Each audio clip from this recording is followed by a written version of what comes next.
Welcome, everybody. Thanks for coming to the Zoom. We're trying something new this year. I kind of ran it by Jared and talked with Marshall about it.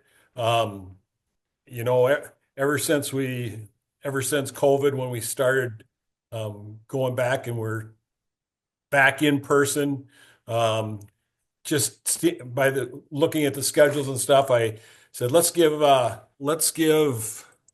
Is it all right if we have one meeting this year, Zoom, and one meeting in person? So softball guys, because it was a little dicier here early on with conflicts and everything, we went Zoom for softball, and on the 18th, we're meeting in person for baseball. Um, hopefully that works out for everyone. Um, Something we'll try. You're going to hear if Ron Giles is kind of helping take attendance because we're going to try and see how many people came to the Zoom meeting, how many people didn't, and compare that with the numbers for the baseball meeting. Um, we may go back to in person next year. We'll just see how it goes this year. Maybe baseball will be Zoom next year and softball will be in person. But regardless, welcome. If Ron's going to be kind of keeping track, if he does not know who you are, like there's certain names like BT, or you might have joined via your phone. Um, you can put your name in the comment list in the chat box, or Ron will may send you a message to ask you who you are, just so we can keep the attendance. So let's go ahead and get started. First thing we're going to get some RAOA business out of the way first. We have a bylaw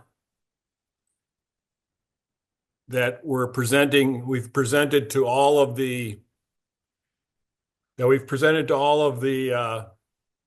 basketball, football, and volleyball. We're doing the same for baseball and softball. Marshall, if you want to go ahead and talk to it, that'd be great. Yep. Can you hear me okay? Sounds good. Okay. Yeah. And just to give a little background here, the bylaw is already written. If there's any questions about it, we're happy to answer them, but there is no ability right now to rewrite it or modify it. So this simply speaks to our vice presidents. And as our current bylaw is written, we compensate each vice president $100 per year. The change that's proposed in the bylaw is that the stipend will be approved as part of the budget at each annual meeting for the coming year. And what that means is our executive board will take a look at what we feel the vice presidents are doing. The compensation probably needs to go up from $100, and that will be decided by the executive board and then presented to the association in whole to vote on as part of the budget approval. So really what it does is it just allows us some flexibility and not tie the compensation to $100.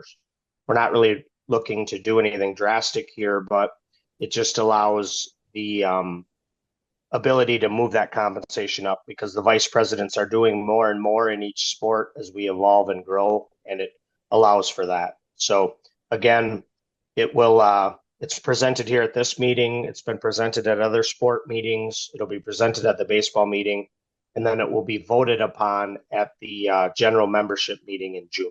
So that's what this entails. If there's any questions, I'm happy to answer them. I know MJ's been involved in this too. So if she has any comments on it, happy for those as well.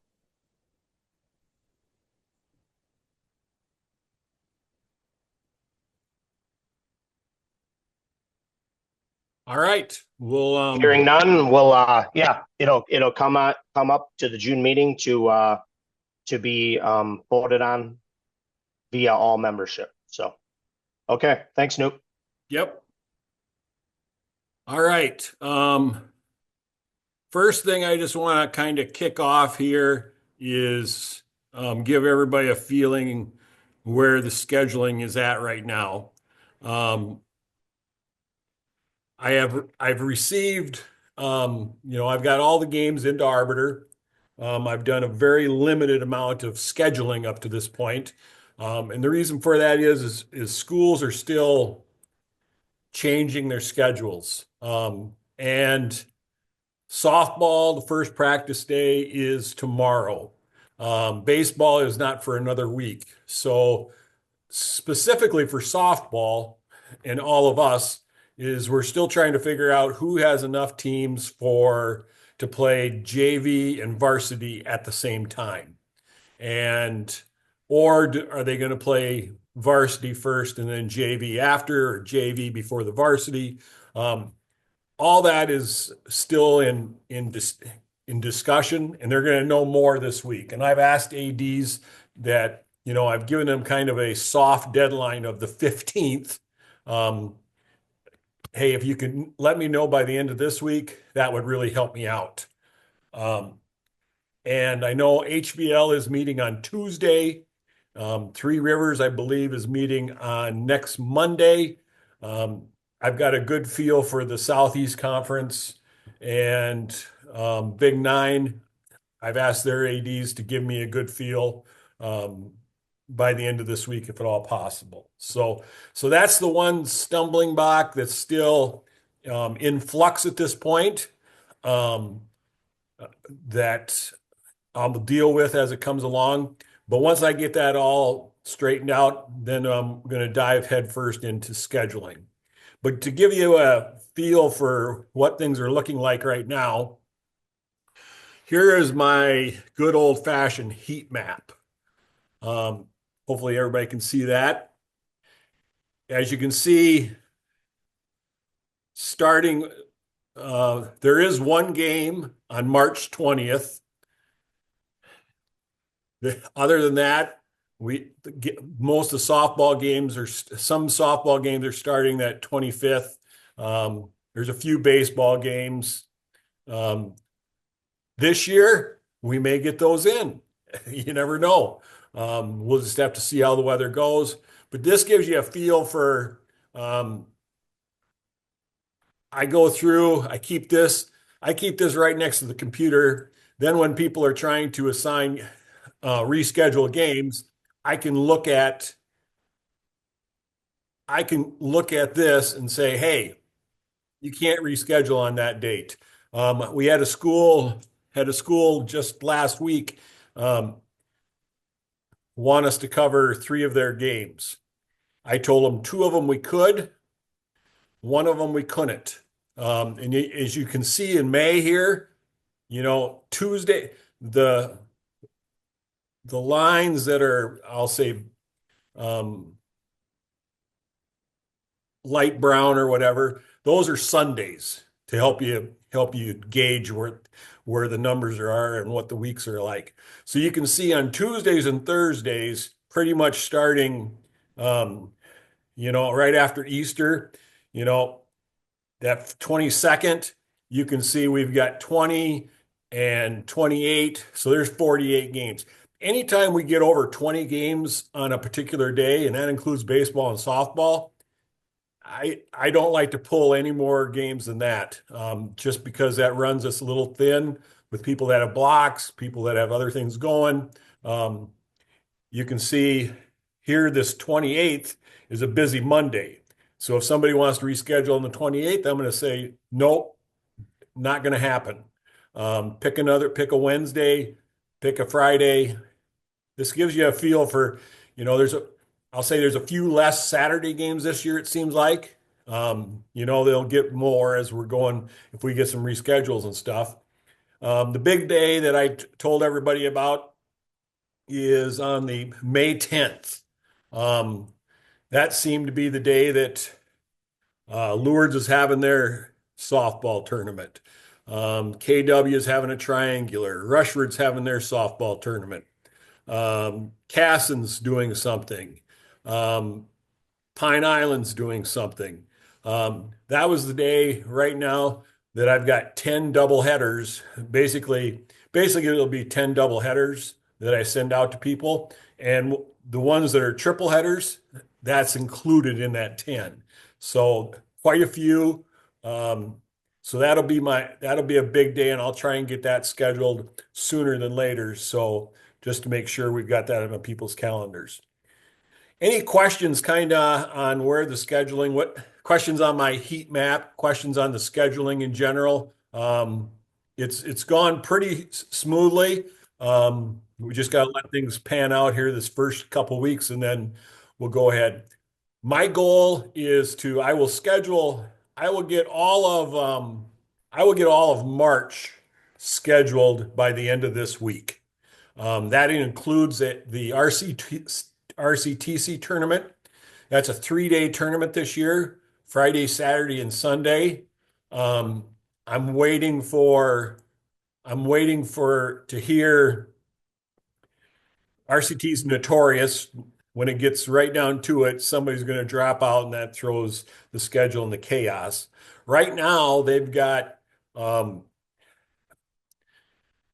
a bunch of games scheduled. I'll say there's 8 games on Friday, 8 games on Saturday, and there is another 4 games or 6 games on Sunday, I believe, right now.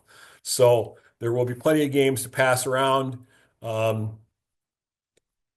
that's why I'm asking, make sure you keep your blocks up to date. But plan on me getting March scheduled by the end of this week. And then as we get past the um, 17th, 18th that week, we'll start hitting those first 2 weeks of April. And again, the plan for Marshall and I for scheduling, um, the plan for Marshall and I to schedule, we're going to do it 2 weeks at minimum 2 weeks at a time, maybe 3 weeks at a time. So if we can get those first three weeks of April scheduled, then we'll kind of see what the weather's doing. The weather always keeps keeps things hopping. Maybe we'll have a good spring this year, but I could see it raining for 2 weeks too. So anyway, any questions on kind of the heat map, where we're at in scheduling? Any questions on this so far? All right. I'm going to turn this over to MJ and Ron Giles. MJ is the vice president of softball. Ron Giles is our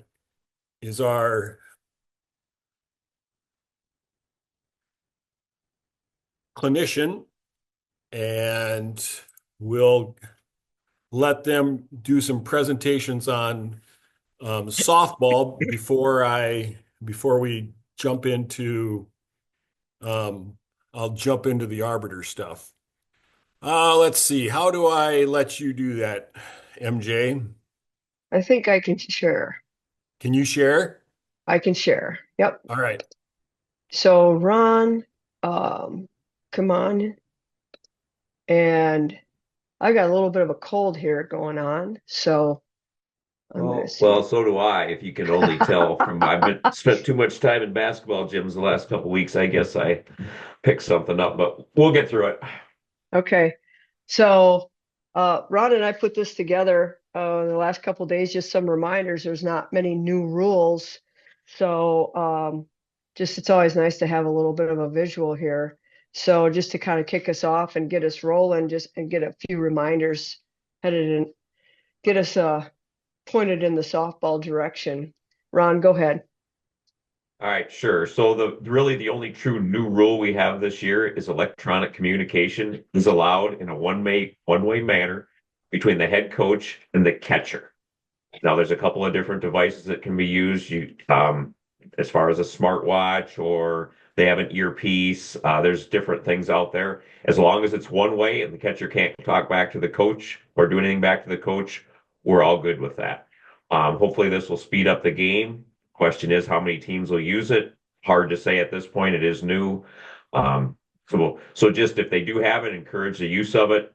Try and let them use it. Hopefully, it'll speed up the game in the long term. But that's the only true new rule we have this year. Okay, hang on. What did I do? Oh, not sure what I did here. Hang on. The I only lost thing with that, while MJ is bringing that up, there. is just the fact that we'll need to monitor if the catcher is continuously going out to the pitcher and the infielders are coming in.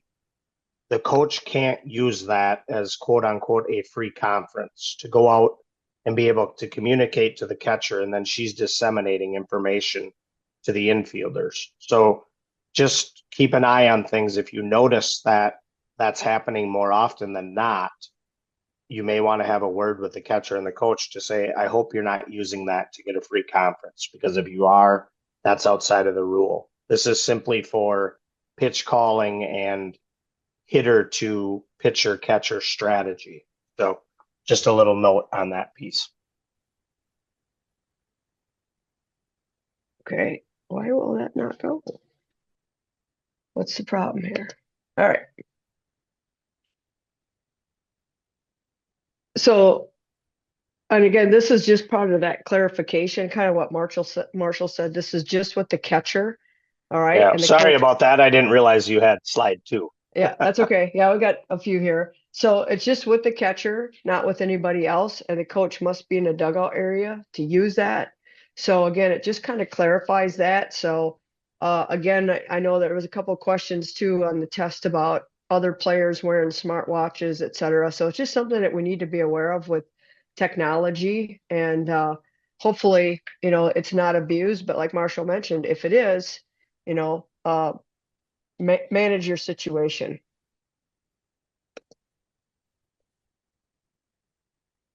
This is a scoring clarification, really, as umpires, we really don't need to worry about this, just that we would happen to have a fielder's choice now instead of a base hit in the occurrence here. So I think we can move on. That one's simple.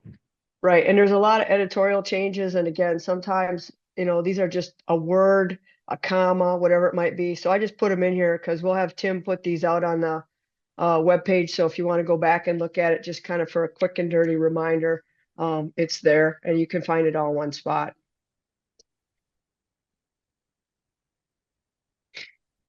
This is a play. This was brought up actually last year as a point of emphasis to try and get things to continue to move.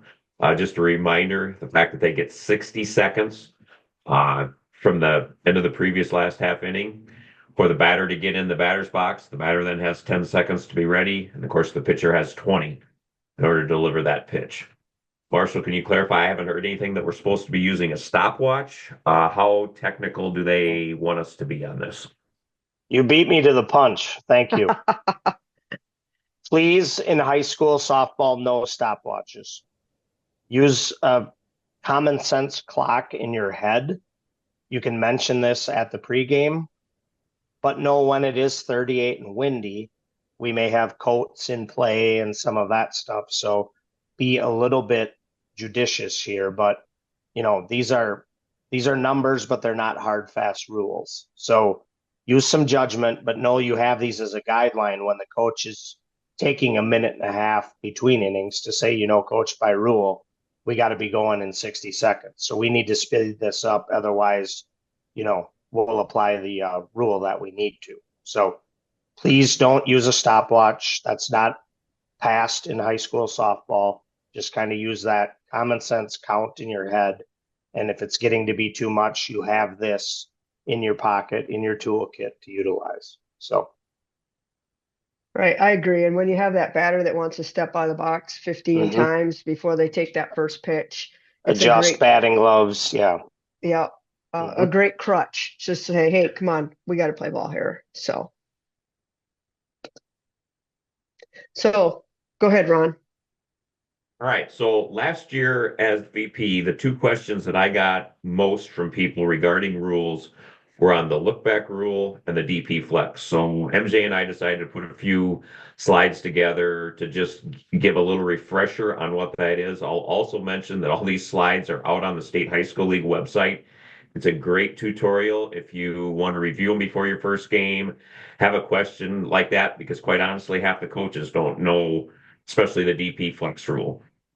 But as far as the look back rule, You can read these slides as well as I can, but let's just make sure that we're being aware of that runner, especially when we have a runner on third base and we get a walk. That's when we can have things go south on us real quick if we're not paying attention.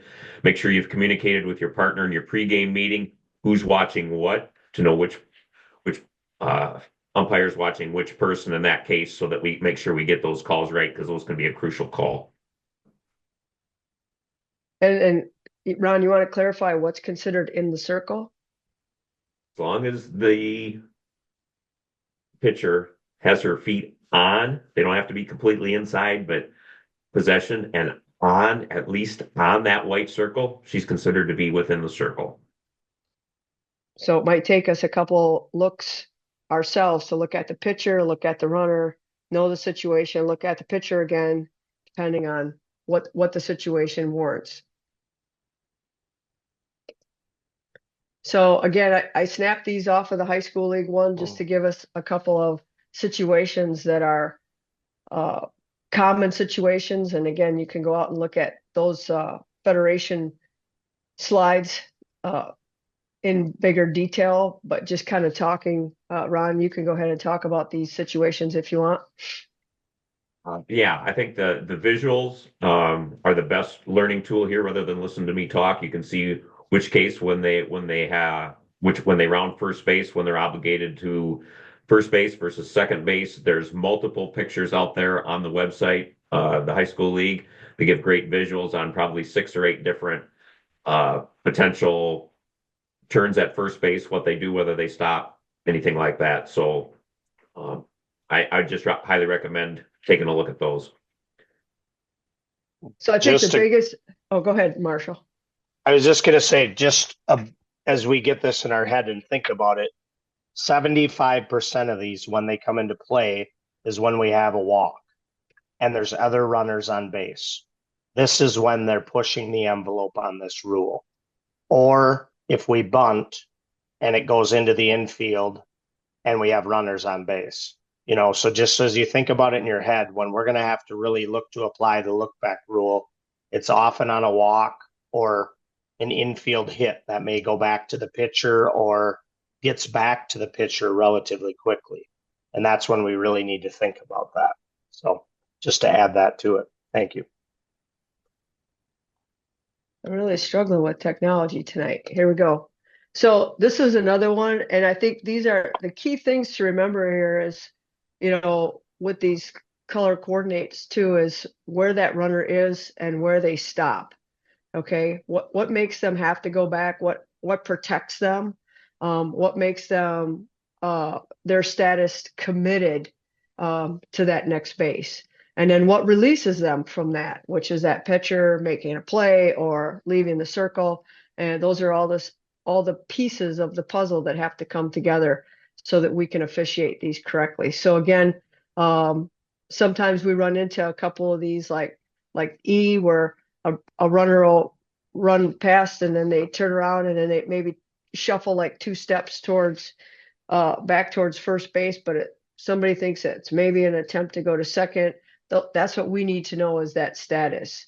So again, something to just be aware of.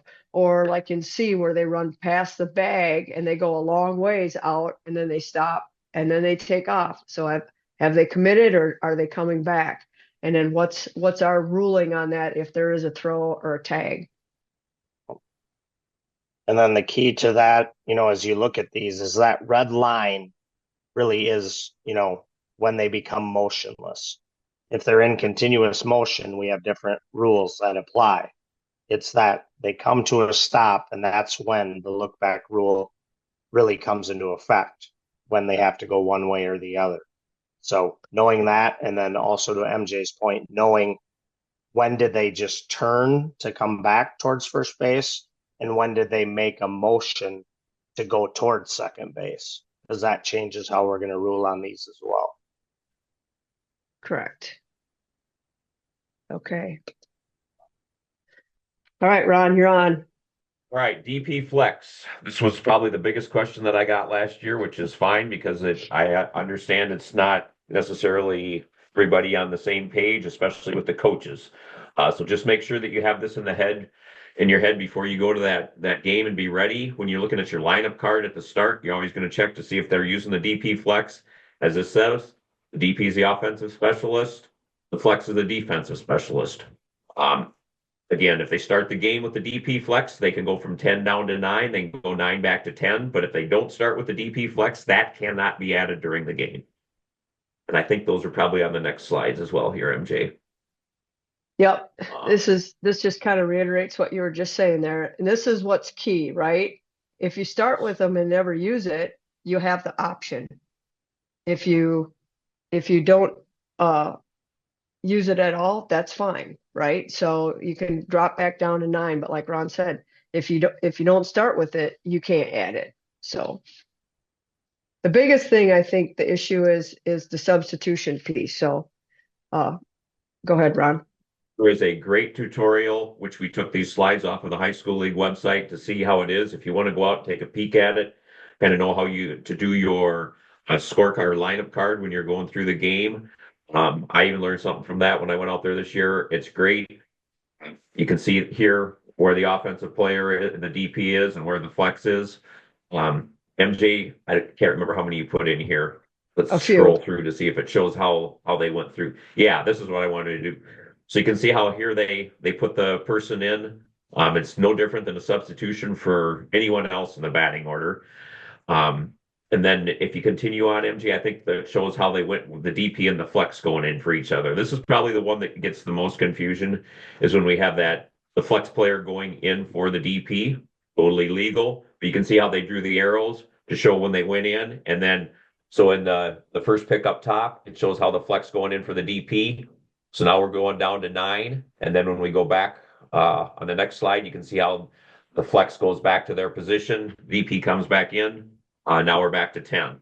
So just a little bit of something to use, whatever works for you, but here's just an idea on your scorecard. And I think the other thing to remember is when this happens, when the flex comes up and Cooper here leaves the lineup, that counts as a substitution when Cooper comes back. I think that's the one largest misconception or thing that trips people up. Cooper now has a substitution. Green does not. Green has never left the lineup. Green has just moved. But Cooper has been charged with a substitution. Make sense? Kinda? That is exactly. And just 2 quick comments here is to remember that no, you're good there. You can, okay. Actually, the one thing is to remember when they leave the lineup. Have they left the lineup? Because that's when our reentry rules come into play. And then the other thing that was really helpful for me on these slides was how they have the bat and the glove in there, because that just helps you visualize in your head, are they hitting, are they fielding, or in the bottom right example, are they doing both? So that's a useful piece too as you work through this to think about that. Right. And what I think is, for people, if you're struggling to understand this, so in the previous slide, Baker came in for Cooper. So now let's say Baker's in here. Okay, so now Green's going to come in for Baker. Okay, Baker's left the lineup. Okay, Cooper can still come back. Okay, so, but if Baker comes back and then Green comes back down here, and now they want to bring Cooper back, then Baker leaves and Cooper comes back. That's why you have to keep track of these substitutions here, because then if Cooper leaves again, Smith could come in and we're still legal. And then Green could come in for Smith, because the only place they're substituting is right here. Does that make sense? Green hasn't violated anything, except every time Green comes up here and this slot leaves, that counts as a substitution when they re-enter. That's how I learned it, and I can keep it straight in my head that way, because this is the only spot that re-enters. Green never leaves the game. or leaves the lineup. Does that make sense? I hope maybe that helps somebody.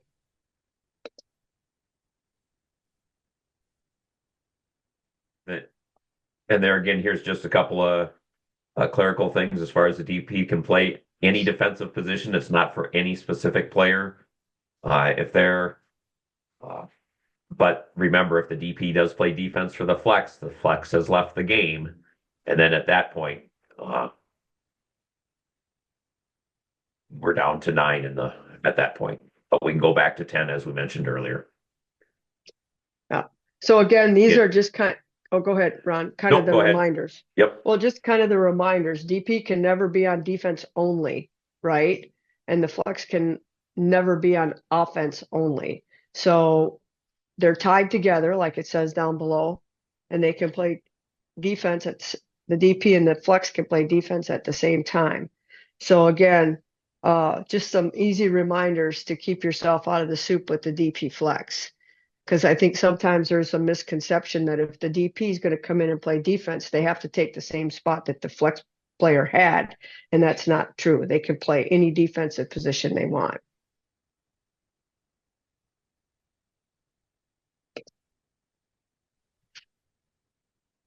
A quick reminder on weather rules that we have here. 30 minutes after the last flash of lightning or clap of thunder. If it happens again, we reset our clock. I think we're all familiar with this now. In high school softball, outside of the state, in high school softball, we never restart a game from the beginning. So just make sure you've got a good scorecard in case we get a game that would be suspended in the third inning. You may not be the umpire that takes over that game, so that scorecard can be transferred to whoever the new umpire is in that sense. Run rules. We had an instance last year where we completed a game after 3 innings. That can't happen. There always has to be 4 at-bats for the team that's behind. So a minimum of 3.5 innings, potentially 4, depending on who is home and visitor. In that sense, for the 15-run rule to take effect, and then either 4.5 or 5 innings for the 10-run rule. So never after 3 innings, just so we don't get into that bind again. Yep.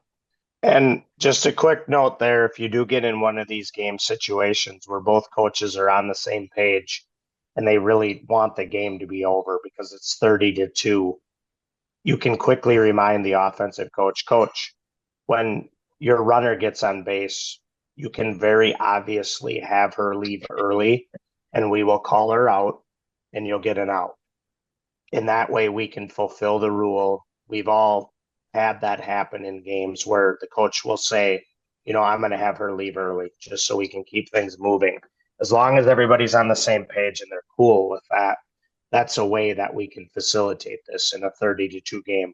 Coach, we can't cut an inning out, but if you get a runner on base and you'd like to have her leave early to record an out, we're happy to help you with that. Boy.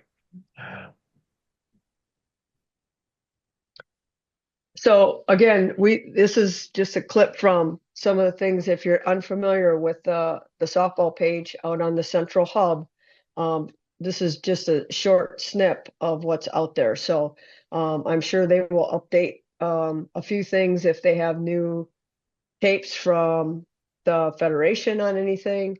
And they've got, like I said, some great resources, or like Ron said, they've got some great resources out there, pitching clips and all kinds of things. So if you're questioning anything that you can't find in the rule book, there's a good chance that you can go out here and find it on the resource page on the central hub under softball.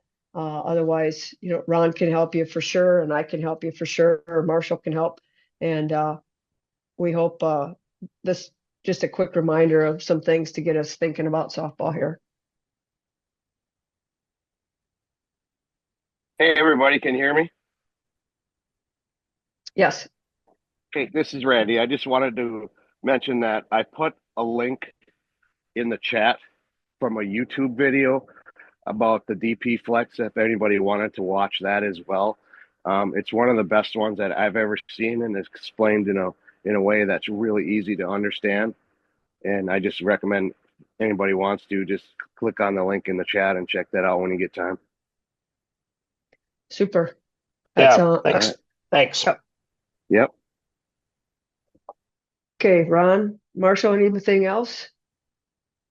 No, great presentation. And as MJ and Ron and Newt said, we will get these out on the RAOA website, this short presentation, so you can access it there if you need to. And then Newt will show you here coming up where there's a ton of resources on the central hub in Arbiter. So that all of the high school league stuff will be on there, but our RAOA stuff will be on our website. And I'm sure Newt, you're going to run to that real quick too, just to show people where Yep. the RAOA is as well. So Take you to the RAOA homepage,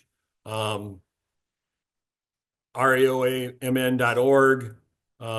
Always good information. Kudos to Tim Nicometto, who is kind of the brains of this page. One thing I want to show, and from last year, is we had a great group of representation at the state tournament last year. For softball, Randy Florin, Ron Giles, myself, Lon Sorensen, MJ Wagonson, and Dave Zemke were at the softball state tournament last year. For softball, baseball, we had Marshall, Corey Dahl, Corey Dornack, Jay Lonian, and Troy Priege. But if you go to the baseball and softball page, and we get this updated with various information, you can see down here, rules and mechanics stuff. Always good to take a look at down here. We try and keep it up to date as much as we can, but it depends on how hectic the baseball and softball season is. One other thing I'd like to show everybody is the rates for the pay rates. Nothing has changed from last year to this year. This is the 2025. Baseball is $100, a varsity game and a UV game that's played is 180, two doubleheader. You can see it. How did I get to this? As I went to the meeting minutes, and I'm looking at our meeting minutes. Softball, you can see those numbers. One thing that I wanted to stress that we had problems with, Ron Giles indicated we had a problem with the run rules. We also had a couple problems with the way we do our varsity, with a varsity game followed by a JV, and those varsity umpires stay and do that JV game. These are our special rules, and I'll send these out in a special note for everybody so you've got them.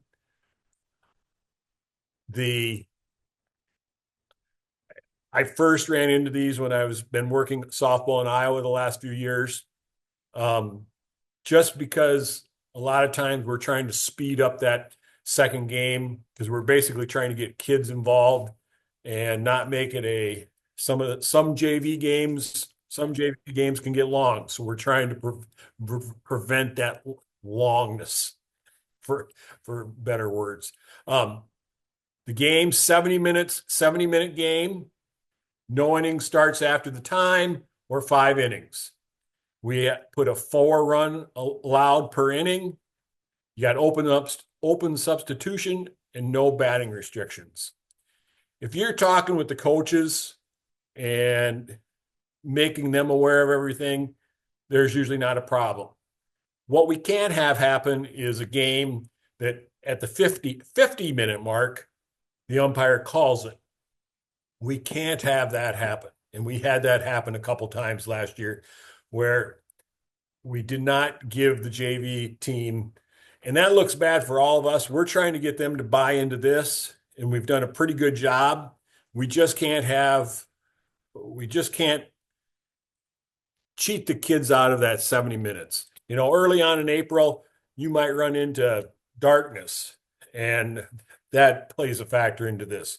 But if everything's light, suffer through that 70 minutes. It usually goes pretty good. You keep them going in and out. And specifically for that JV game, and even for a varsity game, we don't talk enough about balls and strikes, but if you can get an extra strike every half inning, that's a big deal. In under varsity softball, Those corners should be wide. We're not standing up there taking pitches. You've got a full strike zone. Make sure they're swinging the bat. If you're doing all that, the game's going to take care of itself, move along quickly. And especially that 4-run rule, that really keeps things moving along. So Yep. the I game. can't stress that enough, honestly, Newt. Yeah, And that's go ahead, coming from Marshall. that's Jump in. coming from the state level. Call strikes. And Any yes, when any you have two question? dynamite pitchers, they might not need, quote unquote, a little help. But if you can find half a dozen good pitches to call a strike in a varsity game, that's going to help your game. And I would challenge you in a JV game if you're doing one of those, double headers or something like that. I would take that half a dozen and I would put it up to 15 or 20. Coaches want their players to hit. Now, if it's 1-1 and you have, Winona Cotter and somebody and they got two pitchers that are collegiate level pitchers, that's a little different. But when you have pitchers that are struggling, if you can call strikes on hittable pitches that are within the rules, it's going to help your game. And that comes from, all of us as clinicians at the high school league level. One other thing, the mileage chart remained the same from last year to this year. It's the same mileage chart. If you get a problem with your check in regards to the mileage, feel free to drop me an email. Again, Marshall and I are working with the athletic directors all the time. I'm talking with them all the time. I'm glad to go fight that battle, double check things on the mileage rates that they put into checks and everything. And we've not had any problem, getting them to fix things. So any questions on mileage, pay for games, the under varsity rules for JV games after a varsity? Any questions on any of that good stuff? All right. One thing I wanted, Marshall, maybe you can talk to it as I'm going to pull the test up here, I think. The new uniforms and new hats that the high school league we're moving towards. Yep. So a lot of that will be outlined in the officials module if you haven't watched that yet. But if you have watched it, speaking to hats, some of you have purchased our RAOA hats that have the R on them. If you wish to wear those are fine. If you wish to wear a blank hat, that's fine. And the high school league will be coming out with the hats that you may have seen some have where they have the oval MSHSL logo on. Those will be available for purchase through the high school league or through one of their vendors soon. So those will be the hat options that we'll have. And then our MSHSL shirts, those are being phased in. They were mandatory at the state tournament this year. This year they will be mandatory for section play. And then the following year, I believe, for regular season play. So as you replace uniforms for high school, you'll want to look at those new shirts for that have the MSHSL logo on them. And also we will be transitioning from the heather gray pants to the charcoal pants as well. So just as you consider replacing uniforms and some of that stuff, that's the direction that softball's going, to that electric blue and that I can't remember the term, but the midnight blue shirts. So just that's outlined in the officials module, but just to be aware of that. All right. Anything else, Ron or Marshall, before we jump in? We talked about the 2 Zoom clinics later this week on Wednesday and Thursday.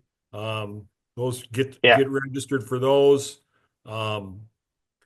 as far as doing all your other taking those online modules, please get those taken care of as soon as possible. Yep. Um, Yeah, just one yes. comment, Newt, before we Yep. jump into the test. Yep. I'm not sure if Lee Meyer is on the call, but many of you know Lee Meyer, longtime sport official, retired from softball a couple years ago. Lee will be actively evaluating for the state high school league. So if you wish to be evaluated, and that doesn't mean that you want to be evaluated for state tournament, maybe you do. Maybe you want to be evaluated to see what you can improve in your game. Shoot me an email or a note, and I will get Lee out to evaluate you, to take a look and see what you can do to bring your game to the next level. So we have him as a resource. He's ready and willing to evaluate. I will be sending him out to evaluate individuals, whether they email me or not. But if you do wish to be evaluated, I can make sure that Lee sees you at least once and maybe twice. So just wanted to throw that out, and we'll go from there. And you may see me on your baseball Yes, field. good point, Newt. Because Newt's Um, going to get out a little bit too. So in case you did not know, I barely made it through the umpiring season last year. And I had I got two new knees, one in November and one in December. So I'm just as early on here. I'm only going to work a couple days a week, and if I can come out and see some of our new umpires, I'm going to try and do that on my off days. So I'll just kind of play it by ear as going around, but hopefully I definitely want to get out and see those new umpires. And again, that leads me into two things. On the March 30th at the RCTC field house is where we're planning on having it, starting at 6 o'clock. We're going to set up a field in there, and we're going to have a mechanics clinic, specifically for those first and second year umpires who are working JV games by themselves. We're going to talk through the mechanics of that, but we're also going to talk about some two-person mechanics when those people we ran into, I'll say one of the things we did not do well last year and myself and Marshall, we've talked about it. As the season gets hectic, we have to thrust some new umpires into varsity situations, and a couple of them, they went great, but they were used to working one person. So you put them out on the bases and they're like, what am I supposed to be doing? So we really needed, that's one thing that I had marked down from last year is really want to have a mechanics clinic to talk through one person and that two-person stuff so our new umpires are ready when we really need them. So that's up March 30th, Sunday night, 6 o'clock, the RCTC field house.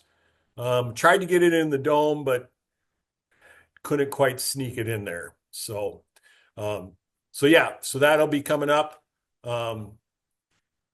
Right. One other thing before we take the test, selection stuff for section tournaments and state tournament. Marshall, do you want to talk to that a little bit?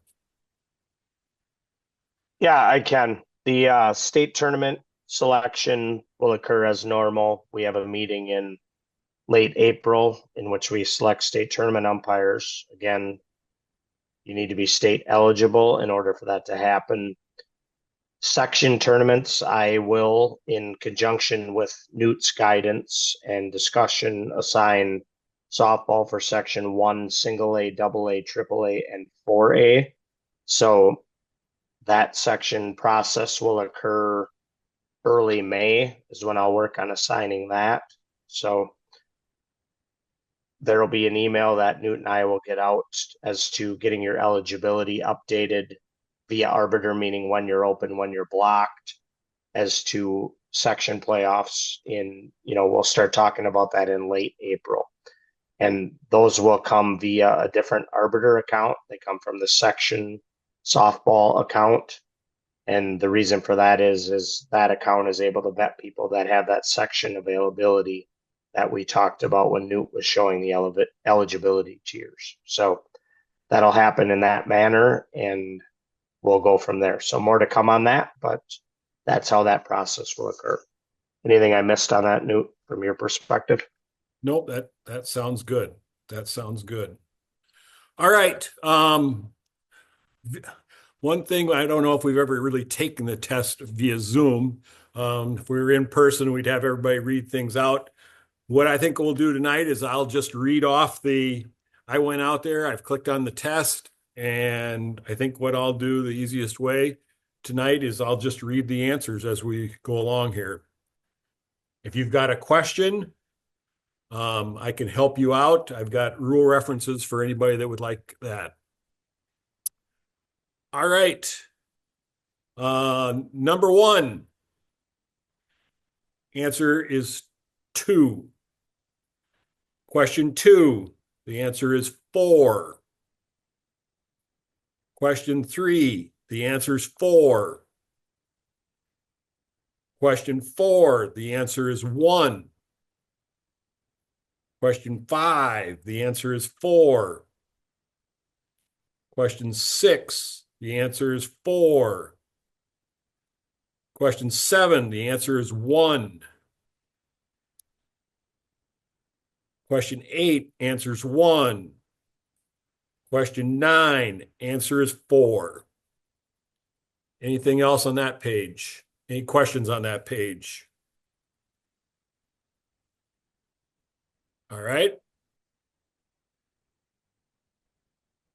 All right. Question 10, answers 1. Question 11, answers 3. Question 12, answer 3. Question 13, answer 5.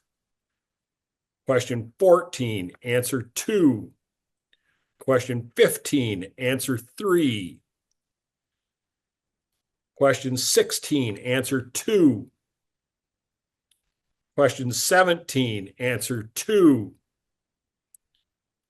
Question 18, answer 3. Any questions on that page? Oh, yeah. Could you cover 14 and 18 real quick? 14, R1 is standing on third base when the pitcher receives the ball in the circle with feet partially outside the line of the circle. R1 takes 2 steps towards home plate and stops. R1 is out. The key thing there is we're talking about the look back rule right here. And the key thing is feet partially outside the line of the circle. So let's say both feet are standing on the lines of the circle. You are considered in the circle at that point. So someone who can't go leading off the base in that situation. Make sense? Yep. And question 18, was that the other one? Yes, please. During the act of pitching, which movement is not legal?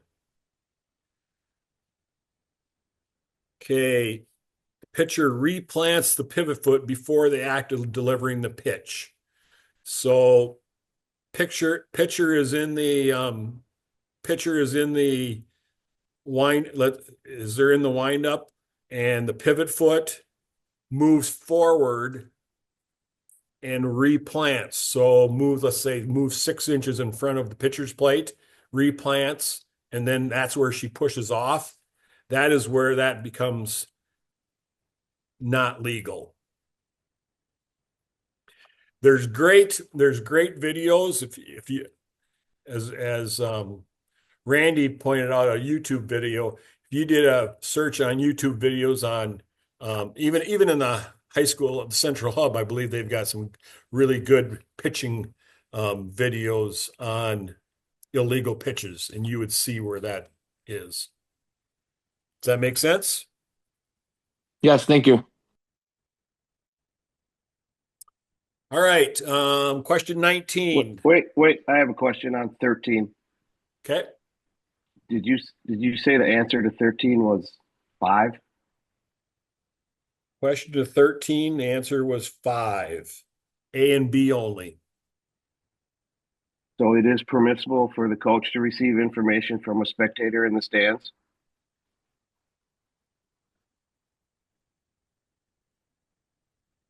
I think if a spectator came to the dugout, they Have could you tell.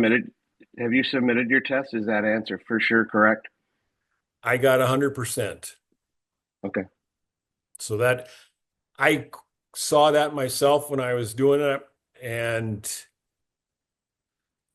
That one was a poorly worded question, Randy. To your point, they can't like be filming back there or, a team, if they're in uniform or a member of the coaching staff, they can't be back behind the backstop, but there really is no rule support from having Stephanie's mom sit up in the bleachers and go tell the coach, hey, that pitcher's throwing outside all the time. Have your hitters get a little closer to the plate. So Sure. it is a poorly worded question, but we do know that they can't bring technology back to the dugout and some of that. So that was one we considered striking the question, and we probably should have, or that answer. But to that point, yeah, if mom or dad wants to give the coach information and they want to listen, then that is what it is. There's no rule support to say they All can't. right. But good Sounds good. question because of that Thanks. fact that they can't have video or things like that to transmit or to bring back to the dugout or the coaching staff. So Proceed. all right. Question 19. Question 19, answer 3. Question 20, answer 4. Question 21, answer 2.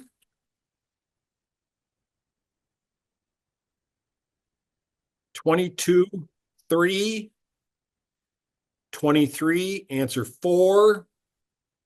24, answer 1. 25, answer 1. 26, answer 4. 27, answer 4. Any questions on that page?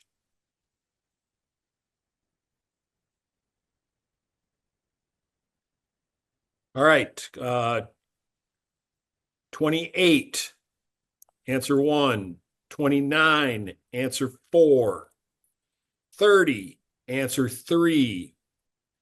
31, answer 2. 32, answer 4.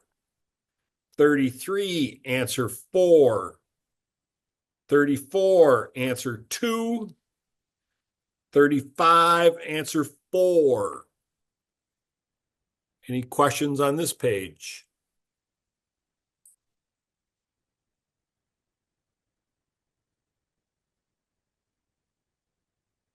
Right. 36, answer 3. 37, answer 3.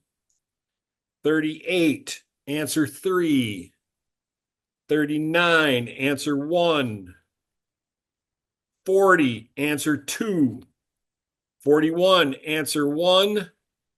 42, answer 3.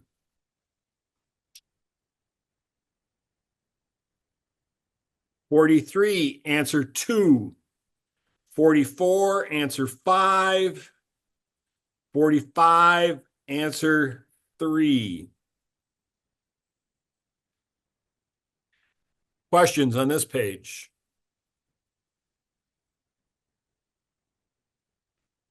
All right, 46, answer 4. 47, answer 3. 48, answer 2. 49, answer 3. 50. Let's see how this works.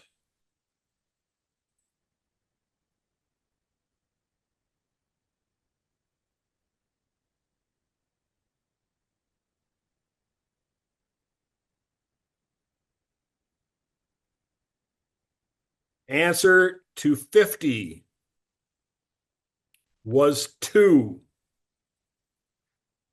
Any questions on that video?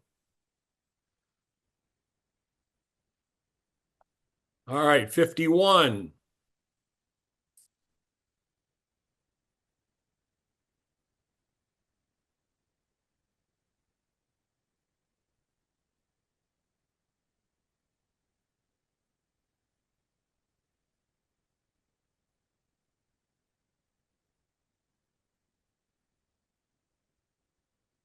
I had to watch that one a couple times as then I had to, I hadn't looked at the answers yet. 51, the answer was 3.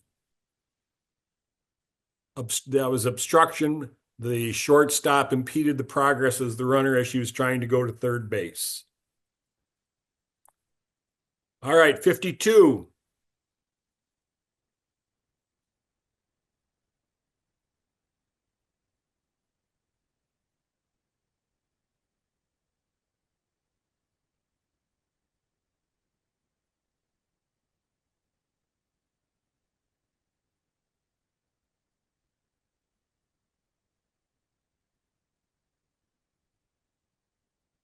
Question was there interference by the catcher?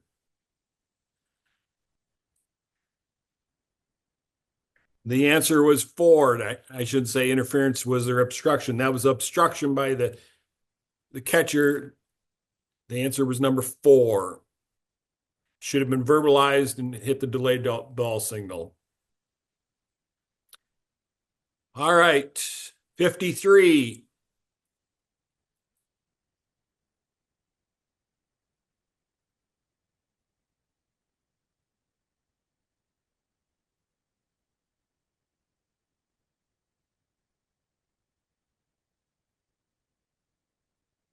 Good old judgment call.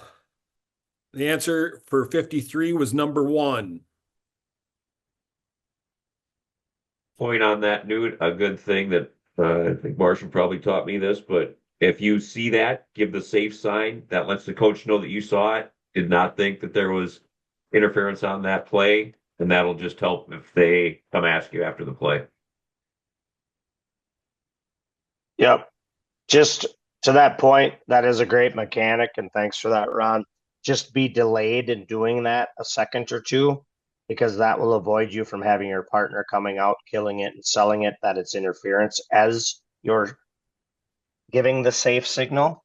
So, yeah, a great mechanic, but just make sure you don't jump on that right away. All right, last one here, 54.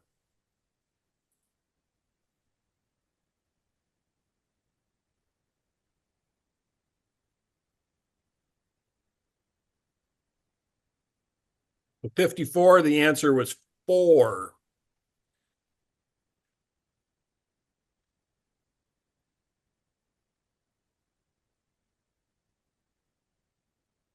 All of the above were true.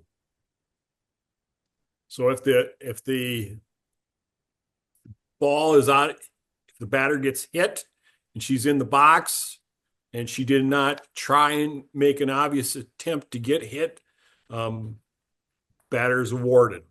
If she drops her elbow and tries to get hit on something that would not have hit her, you keep her in the box and go with the next count. So the answer to 54 was 4. Last one, 55. Answer is 2. 55, answer is 2. Any questions? Any questions on any of them?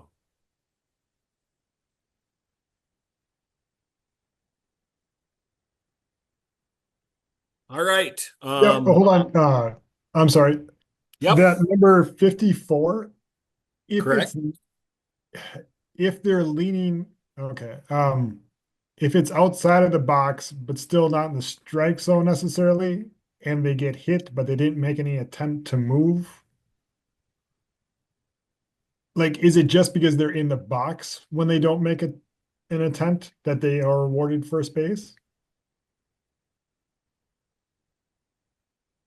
If the person can just stand in the box Yep. If a pitch comes and if the batter is standing there and they don't do anything and Yep. they get hit, Mhm. you're going to award them first base. Okay. It's if they make an attempt Mhm. to get hit, let's say they drop their elbow. I've had it where very seldom does it happen, but a girl will drop her elbow on an inside pitch. That's probably out of the strike zone, and I'll say, nope, nope, nope. You do not get first base. Um, you tried to get hit. It wasn't a strike, but it's going to be a ball, and you're staying here. Great. Thank you. Yeah, it's kind of in the verbiage. It's you can't intentionally get hit by a pitch, which means you can't change your natural actions in order to have a pitch hit you, but they changed the verbiage as to the point where you have to get out of the way. Because it used to say you had to make an attempt to get out of the way of a pitch. You don't have to make an attempt to get out of the way of a pitch. You just can't intentionally do something to be hit by a pitch. So, to Newt's point, if they're in the batter's box in their normal stance and that pitch comes in and they just brace to get hit by it, if the pitch is in the batter's box and they're not for some reason leaning out over the strike zone, you're just going to call it hit by pitch and put them down.